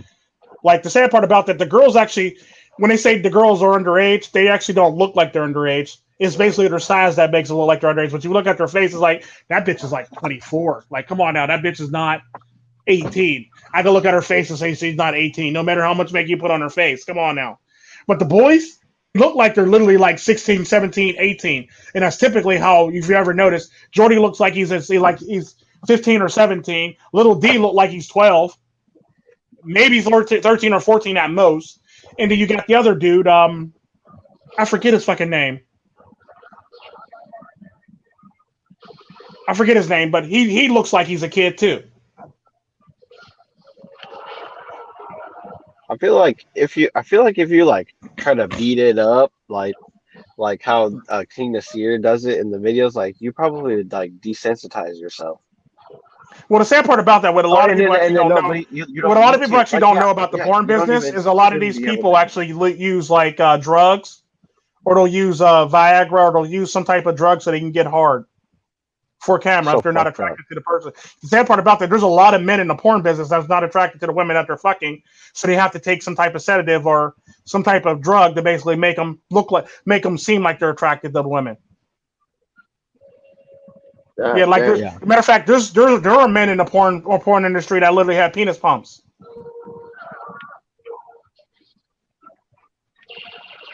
you got the devil mask. Yeah, I don't know why Right? I did that, but yeah, there are literally women, there are literally dudes in the porn industry that actually got penis pumps, and there are dudes in the porn industry that literally got to take drugs where they literally shoot it into their dick so they can get hard. And basically, when they shoot it into their dick, they basically slap it several times, and it just gets hard out of nowhere. And then there's dudes that literally take Fucking like Viagra. weird. There's dudes that take all types of shit to basically get hard on set. Because the sad part about that, not all the time you're going to get hard if you don't find it sexually Industry. attractive. And that's Yeah. typically how that works. Then a women start feeling some type of way, like, am I not attractive? Well, obviously he doesn't like you. Because the sad part about that, they run into that problem quite often on the set of porn things. If just because you've seen the person in porns and you think she's cute, that don't mean It you're would actually be going to the find her sexually voice. It attractive. would be the voice immediately. Like it would just be like if I was in one, it'd be like I literally can't. fuck something Yeah, that's because crazy like that. I'll tell you in a heartbeat. There's a lot of women that think they're hot shit in porn industry. If I was a porn star, I'd be like, got to pack it up, get somebody else in there. Stunt dick, I can't. I literally can't stunt get hard dick. I'm now. leaving. Like, if I I don't find, I'm literally sorry, I can't. don't find you attractive. Well, take this. Nope, I don't want to take that. I actually got to find you attractive. I don't want to be faking a scene. I want a real scene. Basically, it's basically how I would do it. Like, I don't want to fake. I don't want to be faking like I find you attractive All because right, everybody you can know tell what that I I'm don't saying? find you attractive. What's up, I William? want that shit to look as real as humanly possible. Oh, okay. He needs a second. But yeah, that's what I literally think about. Like, do they even like the people that they're doing this with? Obviously, they have Not all the to. time, no. Because then Perfect, but then they have to they'll take end up with a control. person and they'll end up being on a porn stars. I don't want to work with that person again list, basically, or I don't want to work with that person in general list, basically. That's typically how that works. Yeah, why is it abusive if you just can't actually get hard as a porn star? Well, no, You're it's kind of abusive like what I said in my because one video when it comes to like you don't men and like them. relationships and shit like that. After a while, no matter how long you're in a relationship with a woman, a man actually gets unattracted to a woman sexually eventually. Yeah, yeah, that's not Like how there's only it but so doesn't many work. It times. doesn't work like the Yeah, woman there's only but so many times you can cuts actually the trick dude yourself down. into wanting to having sex with the same person over and over again. And the Yeah, sad part about that, a lot of these men are taking ED drugs, basically erectile dysfunction drugs. But the sad part about that is, if that same man was to see a hot 20-something walk past him or a hot woman walk past him in a bathing suit, he would get hard without the ED drugs. The reason why he's taking ED drugs is, and this is the funny thing about ED drugs. They don't fix the problem. They don't fix the problem on why he's not getting hard. They fix the problem so a woman can still feel like she's sexy for the most part. That's hmm typically all these ED drugs are. yeah. Instead of telling the Well, woman he's not sexually it's so attracted to you weird. no It's so more. weird how like they would never prescribe a porn star like um a male sterilization pill, not male sterilization pill, but a male morning after pill or something like that. But they would always inject or prescribe him like inject his dick with something that makes her feel more attractive. Yeah, Like, you know, basically that's all it really that's is. so fucked up. That's all the ED thing really is for the most part. Like Mm, the ED market basically is to make women feel good about themselves. themselves, Yeah, not because about like, me well, or obviously it's not his. about. Because the sad part about that is how they always place it. It's obviously his problem that he can't get hard Exactly. and make me feel sexually attracted to Because I that am just beautiful at satisfy any me for the time. most part because they believe that they're Yeah. beautiful. But the sad part about that, the real cold hard truth behind the ED market is basically there to make women feel good about themselves. That's all it really is. It's not there for Oh yeah, men because the totally. sad part about that is I'm willing to bet you any money. Because matter of fact, I made a video about that. Then Coach Craig Adams made a video about it, confirming it basically, saying that Yeah. And if a hot 20 don't have something an literally ad walked blocker, past that man, he's going to have wood. He's going to have legit wood. It's you that he's not attracted to. It's not the fact that he can't get hard. It's you that he's not attracted to actually remotely want to get hard for you for the most part. It's all about you. It's not about him. It's about you. right? Emotionally, mentally, and physically, he's just not attracted to you no more. That's the reason why he's not getting hard, and now he has erectile dysfunction. You hear Yeah, us because it's that's the called thing. you hear That's the us thing. called If you like, erectile if dysfunction, right? if you yeah, because if it's his problem, if it really is his problem, like on set, if you have a backup girl who's younger and then like she can't get it up, and you brought her in, he would all of a sudden We are, be yeah. aroused. Like a good Yeah, example of that it's not is like it's his a good problem. example of a porn star that actually said something about that. I'm not going to say his name. Was he said, and I quote, he had the one chick on set and he just didn't find her attractive. Then what's her name? She was hot and young at the time, and she was natural at the time too. Her mom, what's her name? Morgan, Katie Morgan. Katie Katie Morgan Morgan comes marching onto before the she had scene. yeah Yeah, Katie the Morgan breast comes implants marching or onto the whatever. scene before she had all the plastic surgery, and Hmm. his dick went hard real quick. But the chick that was on there that he had on before, he didn't find her sexually attractive, and he wouldn't get hard. But you know, men have a problem. The men have a That's one of problem the though. overall like That's topics that typically how that works. Like Katie men have Morgan, a I think problem. at the time was about like she was like actually in her early 20s at the time, so that's about the prime age that men start looking at women sexually attracted to want to actually have sex with them and have babies with them for the most part. I think she was in like her early 20s, maybe like she was like 18, 19, 20, 21 maybe when that scene was actually filmed. And they end up like trading out the scenes, and he ended up having sex with Katie Morgan basically after that because he didn't find the other woman attractive, which was an older woman. He didn't find her sexually attractive to want to get it up for the most part. But Katie Morgan come bouncing on the scene. That nigga got hard. Mm-hmm. You see what I'm saying? Yeah, I wanna see if there's any clips that I was gonna ask you if you saw that came out today in my history, because for some reason I was just on a tangent like that. Oh, yeah, like minimalist lifestyle. It's like sometimes when if a person's living a minimalist lifestyle, sometimes they're gonna use like the cheapest possible thing to get by, but that Yeah. doesn't make them have low standards. Like they have Well, no, ridiculous. because they're living a minimum lifestyle. It's all about because the thing about minimum lifestyle, because everybody thinks that like because they're doing minimalist things. Because it's basically like what I say about money. I'm not finna make it rain at the club, but I'll make it rain at RBC Bank. You see what I'm saying? Like I'll make it rain in my account, but I'm not finna make it rain at this fucking club because I'm not here to impress anybody. I'm only here to impress myself. That's typically what I mean. That's typically my way of saying minimum's lifestyle for the most part. I don't give a fuck what y'all got going on. I don't give a fuck how many stacks y'all throwing. Those stacks are getting thrown in my account. I'm not throwing it at none of these motherfuckers because y'all not deserving of my stacks. And that's typically how I think. But the sad part about that is when people hear minimalist lifestyle, they hear like the person's obviously poor. Sad part about that, a lot of these people that live minimum lifestyle, they're living better than homeless people. They're living better than people in jail. Because the sad part about minimalist lifestyle is what a lot of people don't know is you basically only get the shit that you need. You only get the necessities. And you don't get to ask. Yeah, that's it. Yeah. You only get the necessities. And before anybody chime in, what about this, Kiko? The sad part about that, you only get the necessities. And when you live in a minimalist lifestyle, your necessities change. You're basically anything that makes you happy is a necessity to your overall health. So a good example of that is if you like going to Laker games, you buy tickets to the Laker games. If you like playing Xbox or PlayStation, you buy yourself an Xbox or a PlayStation and play games.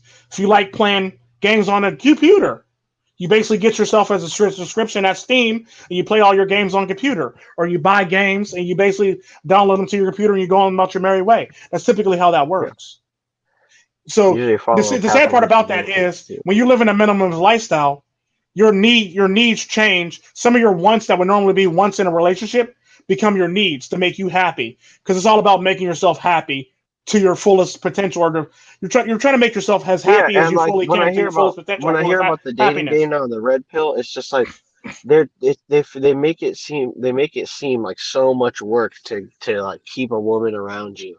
It is so much work to keep a woman around you. It's work and a half to keep a woman around you. Yeah. Because like the way they talk about it. It's kind of like what I was saying about it's cheaper to keep her. Or they say, well, men do so much better when they're in a relationship because they make more money. No, they don't.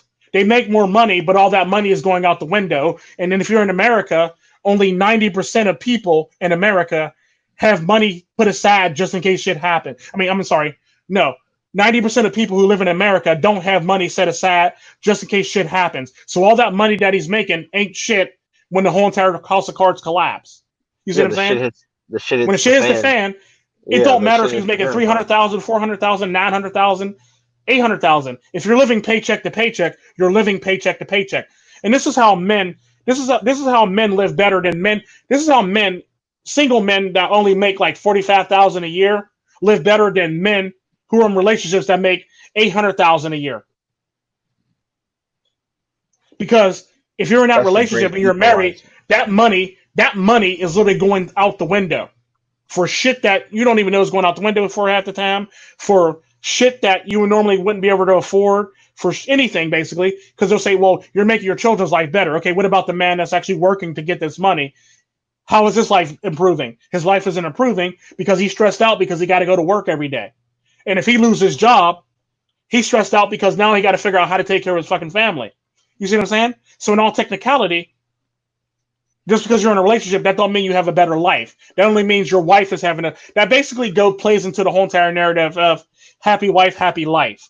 When you're in Yeah, a and it's relationship like and you make that much you're money, like because the sad part about that you is tell a you're person not home who's to spend thinking that about shit. getting a relationship. Well, like I Yeah. just get pissed when people give the advice like, "Oh, you're gonna to be in a relationship, you're going to have to do uh uh this isn't that." Hold on. Like they say when you're in a relationship, you're gonna get over on her based on your mental. It's like, no, wait, you're not gonna get over on her. She's No, gonna you're get not going to get over over on on her. The you. sad part about that is you're never going to Yeah. go over on her. If you're in a relationship, she's spending all your money because you're at work and you can't spend it. Yeah, It's what? very Why hard. am I It's getting? very How am I hard. It's getting very over on hard to her? spend your money or spend money on yourself when you're always working for it. The fact of the matter is that money's going into a joint bank account. She has access to that joint bank account. 9 times out of 10, she's going to buy stuff that you don't even fucking need. Or don't even Yeah. fucking, you don't need yet, don't want yet, or don't possibly need ever, basically. She's going to be buying shit because she's just buying shit. Because she has an impulse problem, basically. That's typically how that works. The sad part about that is that's typically the people who live paycheck to paycheck, no matter how much they make. Like I know a bunch of millionaires who make a million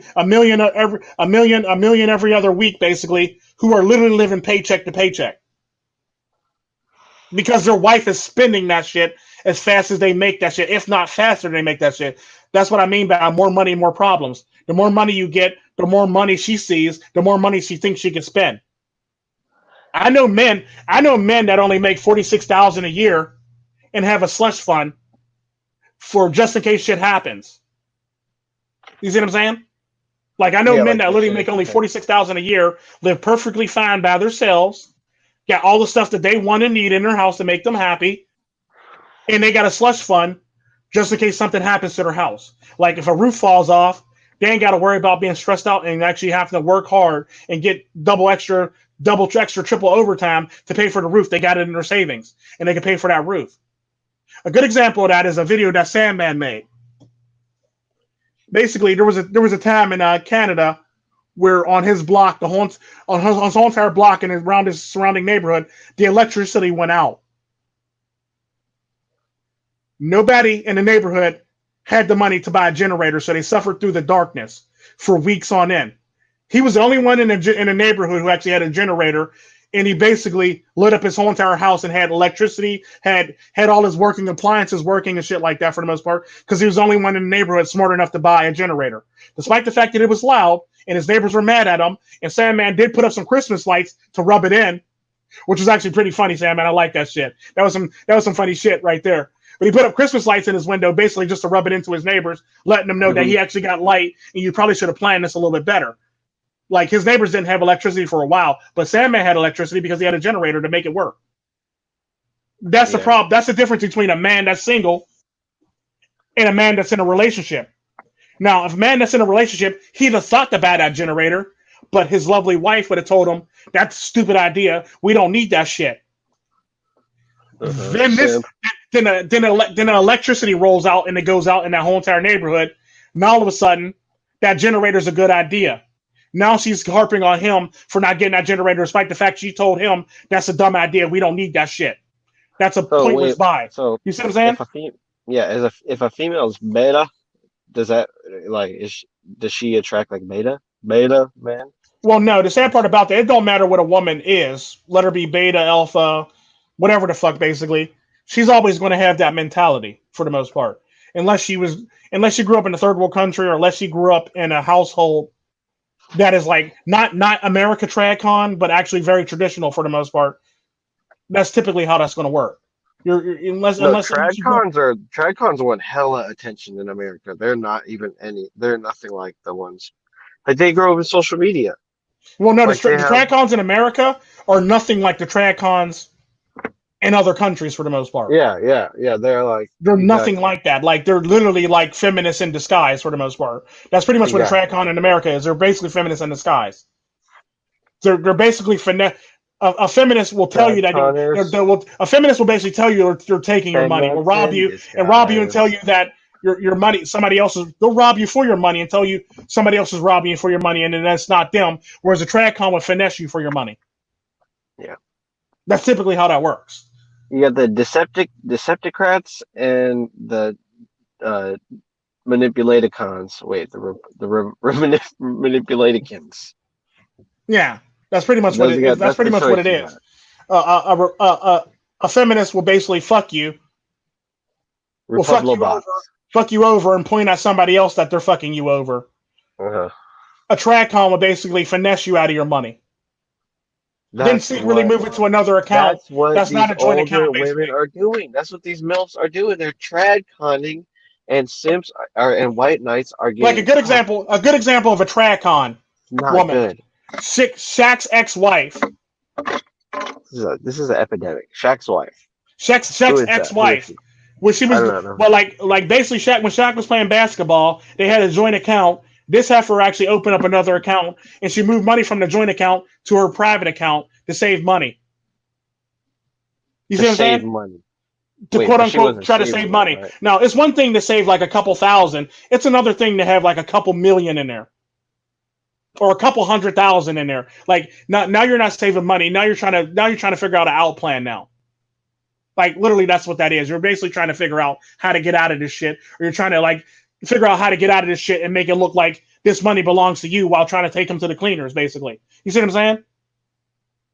So Yeah, now is you it stole money Shawnee? from the joint account to fund yourself, and now when you have all this money saved up over here, you can't tell me you have hundreds of thousands of dollars or damn near $1 million in your private account. You don't work a day in your damn life, but it's for just in case shit happens. Why is your name the only one on that account? What, just in case you decide you want to leave? Oh, her selfie with the 824 logo got a bunch of mentions and a bunch of reactions. Who? You're talking about Shawnee O'Neal? I don't know, but I'm talking about when she was actually taking money from their joint account and putting it into her private account, basically. In their relationship, they were still together, and she tried to justify saying, "Well, I'm just trying to save money." You have their damn near $1 million in your account, and you're trying to save money just in case shit happens. Like, what is it just in case shit happens? When are you gonna need $1 million? Like, when are you going to need damn near $1 million for? Like, think about that shit. So the sad part about that, what I believe what she was actually trying to do was store up this money over here so she could leave Shaq and then take him for half his shit. So now she only got money. Now she got money from Shaq, and now she got money that she's technically stole from the relationship in her other account, basically. So now she got money on top of money on top of money now. You see what I'm saying? How that works now? So basically, she was literally trying to finesse him out of his fucking money. It's the despite the fact that they're together. Setting aside of like their assets. No, like I said, it'd be one thing if you were setting aside $1,000. It's another thing if you're setting aside hundreds of thousands of dollars, damn near $1 million. Now we got problems. Like, why is that money being set aside? Like, why isn't it being invested in something? Or why is it going to your account and not being used? And why are we just spending money out of this joint account? Obviously, there's too much money in the joint account. Obviously, I'm supplying the joint account with too much money for you to be able to siphon money off and put it over there. Because technically, that's what she was doing. She was literally siphoning money out of the joint account and putting it in the private account. His name wasn't on that account. Her children's name wasn't on that account. It was just her name on that account. So you could tell how selfish she was actually in that relationship. Yeah. And I mean, were they young? Weren't they young when they met each other? They were young when they met each other, but at the end of the day, I think she was in I think this happened when she was in like her 30s or late 20s, early 30s or mid 30s. Basically, she was literally siphoning money out of Shaq's account, and he was still playing basketball, so he's still playing for a team, and he's still making money. So why do you need to siphon money and put it in your private account? It'd be no different. It basically would be equivalent to embezzling money from a company. You're basically embezzling money from the joint account. You're basically embezzling money. That's what you're doing. You're embezzling money. As a woman, you're embezzling money. But we won't call it that. We'll call it she's preparing for the future. You see how when a woman does something, they make it seem like it's okay or make it seem like it's less of a problem. When a man does something, it's bad. And it's obviously he's hiding something and it's embezzlement, basically. You see what I'm saying? Yeah. That's typically how that works. If a woman embezzles money in her own relationship, She's just preparing for the future just in case, despite the fact that a woman's never really prepared for the future, period. I mean, there might be some outliers, but a woman's never really prepared for the future. Sandman proved that in his video. Nobody else in the neighborhood had a generator but him. You see what I'm saying? Then all the women want to get on their men for not buying a generator when they told their men that that's a dumb idea. We don't have to worry about that. Now you're just trying to buy extra shit because it's bullshit, basically. Then the lights go out. Now all of a sudden they want to be mad at their husband for not buying a generator after the fact that they told them that it's bullshit. You don't need no generator. What if you find a guy in a house where the woman's working and he's not working and he's benefiting from it? She's probably 10 out of 10 times she's cheating on him. End of story. Yeah. Because a woman doesn't have a respect for a man that stayed at home and take care. Hell, what's his name's wife proved that when she got a divorce to him. What's his name? That quarterback? Not Warner. What the fuck is his name? No, Carson? Carson. Or is it Palmer? That guy that got divorced from his wife recently, basically. The white guy that got divorced from his wife, she divorced him because she said he was lazy. Because he wants to spend time on his farm and take care of his children. What the fuck was his name? Lazy farmer. Say his lazy farmer. He's basically taking care of his children and he's working on his farm. But he's lazy though. No, he's a white guy. He's a white guy. I know. I was just. He's a white guy. He just recently got, was it Carson or Palmer or I can't remember what the fuck his name. Cutler. That's his name. Cutler. Jake Cutler. Yeah, his wife was getting a divorce from him because she said he's lazy. Because he takes care of his children and he just wants to work on a farm and take care of his children. So he's lazy. Farmer. Yeah, basically. Yeah. So basically she's getting a divorce from him because he ain't shit, basically. He to ain't her. shit. You see what I'm saying? Never be shit. Despite the fact that even till this day right now, he still has more money than her and he still makes more money than her. But now she's trying to take him to the cleaners for the money that he earned in the NBA. I mean, the NFL, basically. But she ain't need him. She goes in that one series. I got my own money. That's what happens when you got your own money. Now she's trying to take him to the cleaner for his money, despite the fact she got her own money. But her money would never add up to Jake Cutler's money. Yeah, but if he takes that and that he saved since he's not with her anymore and goes into another relationship with it right away, like he better not. That'd be stupid of him. It'd be very. That bitch gonna take him to the cleaner just as much as she's gonna take him to the cleaner. Because it doesn't, like I said, it doesn't matter how much money you make. It's the way that you complicate your life after you make the money. Yeah, it's like the way you spend it.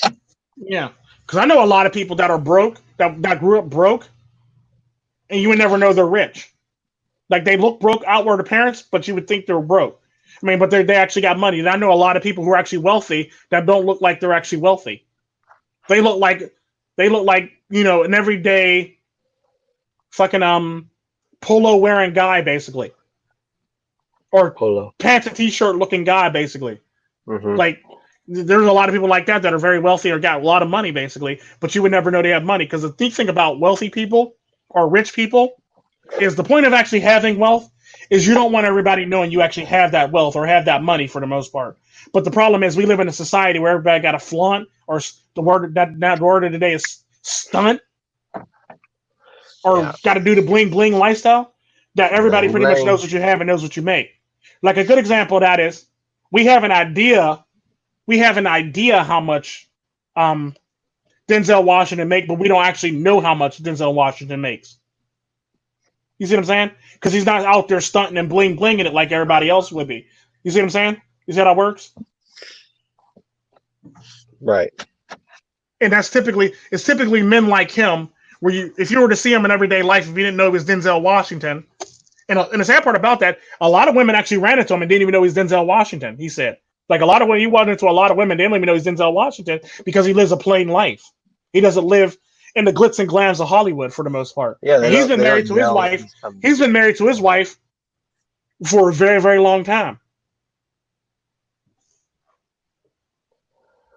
All because he didn't involve her in the whole entire glitz and glamour of Hollywood. He don't live in Hollywood. He just travels there to go to do work, and then he goes back home, basically. So he's not like one of them big actresses actors or actresses, I work in the studio's in San Francisco, so I gotta get a house in San Francisco or a condo in San No, Francisco, or the studio's no. in Miami, I gotta get an apartment in Miami. No, he literally lives where he lives, then he goes there, then he flies back home. Transplant. Yeah, What do that's you think of technically what he is. transplants? Huh? What do you think of people who are transplants? What do you mean transplants? Like they go from one sit, or they move from one, or the place that they're originally from, to like another place to like try to make it there. Make it Well, there, or whatever. that's totally up to you what you want to do with your life. If you want to do that, that's totally up to you. You can do that if you feel comfortable doing that. If you're feeling comfortable with the risk that you're going to take, you can't blame nobody else for the risk you're going to take. That's your life, and you got to actually choose that and be willing to deal with the consequences and roll with the punches when you get to that city. Because I know a lot of people who have this dream of going to New York and making it big and being on Broadway and shit like that, or being an actor in New York. They go there, they get mugged, and they want to come back home now. Well, New York isn't even leaving the United States. Like, Well, now I'm talking about transplant. If uh, you're moving from, basically, that's what a lot of the people believe transplant is in the United States, especially the actresses. I got a house in here. I got a house in New York. I got a house in the Hamptons. I got a house here. I got a house in Aspen. I got a house here. And if I happen to do a thing, if I happen to do something on set in Ottawa, I got a house in Ottawa now. Like, why do you need to spend that much money? Why can't you just buy one good thing and live in that one good thing? Why do you need to travel around? Well, the sad part about that is I got no room to talk because technically I have houses in different countries. However, I do save a lot of money by having houses in different countries because I don't have to buy clothes and or food and or any extra incidentals basically because I don't have to stay at a hotel either. And I don't have to buy clothes for that country that I'm in because there's clothes there. So I do save money. Unlike these other heifers who just buy this multi-million-dollar house or multi-$100,000 homes or condos and they move there for the most part. At least I can actually explain my house's way by saying it's in the countries. It's not ostentatious or big. It's just a normal house for the most part. It's a normal size house. It probably only set me back anywhere between 300 to, 100 and something thousand or 90 something thousand to 330,000. I would say maximum when I actually bought it. That's typically the range that the houses cost. And when you look at them, you might think that shit look like that shit like it's worth like $1 million or $500,000 or $250,000 or that shit not $250,000. I mean like $500,000 basically when you look at the houses, but they're not. They're not at all. yeah. And now we've like derailed widely off the topic. So yeah. Well, you said transplants though, so I basically bought the transplant thing. Yeah, the thing yeah. is, like, it all depends on what you're talking about. Happens. Transplant. Now, if you're talking about like somebody from another country moving to another country to try to make it big, I can understand that. However, if you're talking about a star who has a house in wherever the hell she grew up at, then got a house in California and got a house. If you move with people who are your family, you're more likely to make it because you have a support network. But yeah, you have a support network. It's basically what I was talking about with the whole entire village thing. If you move with people from your village, they become your family now, and you have a bigger support system when you get there. They tend to move within the same general vicinity, and they always keep in contact like they're actual family members. So you have a family, you have your village, and your village is now your family now because they move with you for the most part. That's typically how that works. So yeah, Jamaicans are known for bringing their home, like half their moving near their people that they grew up with in the village for the most part, typically. So if you see one Jamaican, 9 times out of 10, there's probably another Jamaican, a hop, skip, and a jump from that Jamaican, and there's probably a Jamaican that if you get in your car and drive about like a couple miles down the road, you can run into another Jamaican, basically, if you know what I mean. Pretty much, that makes sense. But yeah, and the same goes for Latinos too. Like Latinos tend to always congregate within a group within their own neighborhood, and it tends to be a neighborhood of Latinos, basically.